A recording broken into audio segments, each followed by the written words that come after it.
जय जिनेन्द्र। आज हम उत्तम सत्य धर्म की चर्चा करेंगे दयानंद राय जी की पूजा के अर्घ्य के माध्यम से। कठिन वचन मति बोल, पर निंदा अरु झूठ तज, साच जवाहर खोल, सतवादी जग में सुखी। क्या कहना चाह रहे हैं यहाँ पे दयानंद राय जी कि कठिन वचन मति बोल। अब यहाँ पर वचन शब्द की बात कही गई है और हम चर्चा कर रहे हैं उत्तम सत्य धर्म की। सारा जगत सत्य वचन को ही सत्य धर्म मानता है, समझता है। वचन के ऊपर तो जिनवाणी में चर्चा की गई है और किन माध्यमों से की गई है, कहाँ कहाँ की गई है। हम सत्य महाव्रत की चर्चा करते हैं, सत्य अणुव्रत की चर्चा करते हैं, भाषा समिति में भी चर्चा है और वचन गुप्ती में भी वचन की चर्चा है। तो इस प्रकार से वचन की जितनी अवस्थाएं हो सकती हैं उसको नियंत्रित करने के लिए जिनवाणी में चर्चाएं ऑलरेडी की जा चुकी हैं। लेकिन अब क्या बच गया जिसके लिए अब उत्तम सत्य धर्म के अंदर डाला गया है, तो वो हमको समझना है, उस अंतर को समझना है। ये जो वचन की बात की गई है, जो सत्य महाव्रत, सत्यानुव्रत, भाषा समिति गुप्ती, तो व्यवहारिक है, व्यवहार से किए जाते हैं। और 10 लक्षण में जो प्रयुक्त सत्य है वो धर्म है, इसलिए यह उनसे थोड़ा अलग है। अब वास्तव में तो देखा जाए तो जो सत्य स्वरूपी आत्मा है, सत्य स्वरूपी आत्मा का मतलब सद्द्रव्य लक्षणम, द्रव्य का लक्षण होता है सत्य। तो आत्मा हमारी जो है उसके आश्रय से प्रकट होने वाली जो निर्मल पर्याय होती है वो वास्तव में सत्य धर्म है। लेकिन पूजा क्योंकि व्यवहार की शैली से होती है, इसलिए यहाँ पे व्यवहार की चर्चा की जा रही है, तो इसलिए वचन की चर्चा की है इन्होंने। अब क्या कहा है, कठिन वचन मति बोल, कि कठिन वचन मत बोलो, ऐसे वचन जो दूसरे के हृदय को पीड़ा पहुंचाने वाले हों, ऐसे वचन नहीं बोलने चाहिए। अब कठिन वचन यदि सच्चे हों तो क्या नहीं बोल सकते? क्या नहीं बोल सकते? क्यों? क्योंकि हमको इसका आधार प्रमाण कहाँ मिलता है? अमृत चंद्राचार्य ने पुरुषार्थ सिद्धि उपाय के अंदर असत्य के भेदों की चर्चा की है और असत्य के भेदों में कठिन वचन को भी लिया है।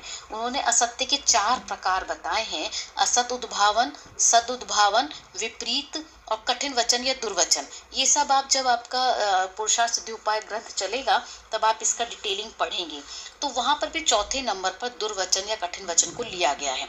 मतलब ये असत्य वचन है, कठिन वचन भी, तो वो नहीं बोलने चाहिए। अब यद्यपि सत्य भी आपको कहना हो और मन में निंदा का परिणाम भी है तो उसको भी त्याग देना चाहिए, उसको नहीं बोलना चाहिए। जो जिससे किसी का हृदय को दुख पहुंचे वो शब्द हमको नहीं बोलने चाहिए, ऐसे वचन नहीं बोलने चाहिए। पर निंदा और झूठ तज, तो पर दूसरे की निंदा और झूठ को भी छोड़ देना चाहिए।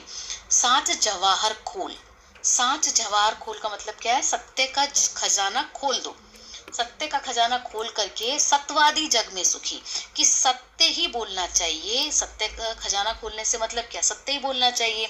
और सत्यवादी जग में सुखी, कि अब सत्यवादी जग में सुखी होता है, पंडित जी ने कहा है यहाँ पर। लेकिन आजकल तो सत्य बोलने वाला कहाँ सुखी रह पाता है? हम देखते ही हैं कि झूठ बोल करके आदमी बड़े आराम से रहता है। लेकिन सच बात तो ये है कि सच बोलने वाला ही सुखी रहता है। हमने जिस दिन उत्तम मार्दव धर्म था उस दिन चर्चा में हमने मायाचारी के बारे में भी ये बात चर्चा की थी कि जो अगर हमने किसी से छुपा करके झूठ बोला हो तो उसको अंदर ही अंदर ये बात कहीं ना कहीं खटकती है, खलती है कि उसने झूठ बोला है, कहीं पकड़ा ना जाए, पकड़ा ना जाए। जैसे बच्चे का मैंने एक एग्जांपल दिया था, एक स्टूडेंट का भी, कि अगर वो चीटिंग करना चाहता है तो उसको डर रहता है कि वो पकड़ा ना जाए। तो ऐसे जो सत्यव्रत का पालन करता है वो प्राणी हमेशा सुखी रहता है। अगर हम सत्यव्रत सत्य नहीं बोलते हैं तो हम कहीं ना कहीं आकुलता में जीते हैं। फिर आगे कहा, उत्तम सत्य व्रत पालीजे, पर विश्वास घात नहीं कीजे, साचे झूठे मानुष देखो, आपन पूत स्वपास न पेखो, उत्तम सत्य व्रत पालीजिए, उत्तम सत्य व्रत को पालन कीजिए, पर विश्वासघात नहीं कीजिए और दूसरे के साथ विश्वासघात नहीं कीजिए। अब क्यों नहीं कीजिए, उसके पीछे रीजन देख दिया है आगे कि साचे झूठे मानुष देखो, कि सच्चे और झूठे दोनों तरह के मनुष्य दिखाई देते हैं। आपन पूत स्वपास न पेखो, पेखो मतलब देखो, तो अपना पुत्र भी अपने पास ना देखो, मतलब अगर व्यक्ति झूठा होता है तो उसका स्वयं का पुत्र भी उस पर विश्वास नहीं करता। या हम ऐसा भी कह सकते हैं कि अगर पुत्र झूठा होगा तो पिता उसको अपने पास नहीं देखना चाहता, अपने पास नहीं रखता है। तो इसलिए हमेशा सच ही बोलना चाहिए। अब फिर आगे क्या कहा है, देखो तिहायत पुरुष साचे को दरब सब दीजिए, मुनिराज श्रावक की प्रतिष्ठा साच गुण लख लीजिए। पेखो, पेखो फिर से आया, देखो तिहायत पुरुष सांचे को दरब सब दीजिए। अब पुरुष यदि सच्चा होता है, सांचा होता है, तो उसको ही सब दरब देते हैं, द्रव देते हैं। मतलब कि अगर जो पुरुष सच्चा होगा तो सारा द्रव्य उसी के भरोसे दे जाते हैं। अभी अगर संतान अगर पता लग जाए कि वो झूठ बोलती है, धोखा दे रही है, कुछ गलत कर रही है, और दूसरा व्यक्ति कोई है जो कि वो सच्चाई के साथ काम कर रहा है, तो व्यक्ति अपना सारी संपत्ति उसको देकर चले जाता है। तो इसलिए कहा कि सारा द्रव्य भी उसी के भरोसे दे जाता है, उसको दे जाता है। मुनिराज श्रावक की प्रतिष्ठा साच गुण लख लीजिए, मुनिराज हो और श्रावक हो, उनकी प्रतिष्ठा भी सत्य गुण देख करके ही परखी जाती है। कैसे परखी जाती है, मुनिराज के पास सत्य महाव्रत होता है और श्रावक के पास में सत्याणु व्रत होता है, तो उसके उस सत्य गुण को देख करके उसकी प्रतिष्ठा मतलब उसकी जांच की जाती है। फिर आगे है, ऊंचे सिंहासन बैठी वसुनप धर्म का भूपति भया, वच झूठ से ती नरक पहुंचा, सुरग में नारद गया। अब यहाँ पर एक प्रथमानियोग की कथा आती है, उससे संबंधित है ये पंक्तियां। एक बार पंक्ति का अर्थ तो समझ लेते हैं। ऊंचे सिंहासन बैठी वसु नृप, वसु नाम का नृप राजा है, वो ऊंचे सिंहासन पर बैठा है और धर्म का भूपति भया, वो धर्म का भूपति मतलब वो सत्य बोलने में प्रसिद्ध था, झूठ नहीं बोलता था। वच झूठ, और जब उसने झूठे वचन बोले तो सेती नरक पहुंचा, वो नरक में पहुंच गया, और सुरग में नारद गया, और स्वर्ग में तो नारद चला गया। अब ये कहानी जब आप समझेंगे तो फिर आपको ये बात समझ आएगी कि नारद कौन है और ये वसु कौन है। एक 3 मित्र थे, वसु, नारद और पर्वत, 3 नाम थे, वसु, नारद और पर्वत। तीनों ने साथ साथ ही शिक्षा ग्रहण की थी। अब पर्वत जो था वो गुरु का पुत्र था, तो मतलब ब्राह्मण पुत्र था, और जो वसु था वो राजकुमार था। तो एक बार पर्वत जो गुरु का पुत्र था वो यज्ञ कर रहा था, मतलब पिता की मृत्यु के बाद की बात है कि वो यज्ञ कर रहा था, और यज्ञ में उसने बकरे की बलि देने की इच्छा कर रहा था, बलि दे रहा था बकरे की। तो उसको जैसे ही देखा नारद ने, तो उसने कहा कि तुम ये कर क्या रहे हो। नारद ये वो वाले नारद नहीं है जो हिंदू धर्म में प्रचलित है, नारद एक और कैरेक्टर का नाम ही है।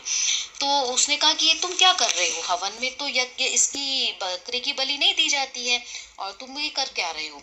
तो उसने कहा कि जो पर्वत था उसने कहा कि नहीं, मैं तो अज की बलि दे रहा हूँ, क्योंकि अज की बलि देने के लिए कहा गया है, और अज का मतलब बकरा होता है। तो यहाँ पर क्योंकि अज का मतलब बकरा भी होता है और अज का मतलब पुराना धान भी होता है, जो फिर वापस से जन्म ना ले सके, पुराना फिर से उग ना सके। तो उसने कहा कि नहीं, गुरुजी ने तो यही मतलब बताया था। अब पर्वत तो अड़ा रहा कि नहीं, अज का मतलब बकरा होता है, और नारद अड़ा रहा कि नहीं, पुराना धान होता है जो अब जन्म नहीं ले सकता, जो उसकी आहुति देना बताया था। अब गुरुजी तो दुनिया में थे नहीं, तो अब निर्णय कैसे हो। तो दोनों में बार बार वाद विवाद होने लगा। तो फिर उन्होंने तय किया कि जिसकी बात असत्य होगी ना, उसकी जीभ काट ली जाएगी। अब दोनों मिलकर के राजा वसु के पास गए, जो कि उनके साथ बचपन में पढ़ता था, अपने मित्र वसु के पास गए। तो उन्होंने अगले दिन जब पहुंचे वहां पे सोचा कि उसके पास जाकर के अपन तय करते हैं कि कौन सच बोल रहा है, क्योंकि वो सत्य बोलता है, राजा वसु सत्य बोलता था, और उसी से निर्णय करेंगे। अब पर्वत घर आया, उसने अपनी माँ को सब बात बताई, तो अब वो चिंतित हो गई। क्यों? क्योंकि उसको लगा कि अरे तूने कर क्या दिया, तेरे को पता नहीं है ये वाली बात, तूने ऐसे कैसे सोच लिया कि अज का मतलब बकरा होता है, अज का मतलब पुराना धान ही होता है, तू गलत समझ रहा है। अब पर्वत को घबरा गया, कहता अब मैं क्या कर सकता हूँ, अब तो कल मेरी जबान काट दी जाएगी, अब तुम ही मुझको बचा सकती हो। अब गुरु माँ थी वो, तो अब वो राजा वसु के पास गई और उसके पास में गुरु दक्षिणा के रूप में उसने ये वाला वचन ले लिया कि पर्वत जो बात कहे उसी को सही कहना है। तो अगले दिन जब राजा के सामने दोनों गए, पर्वत और नारद, तो राजा तो असमंजस में पड़ गया। अब वचन भी दे दिया, अब करे क्या।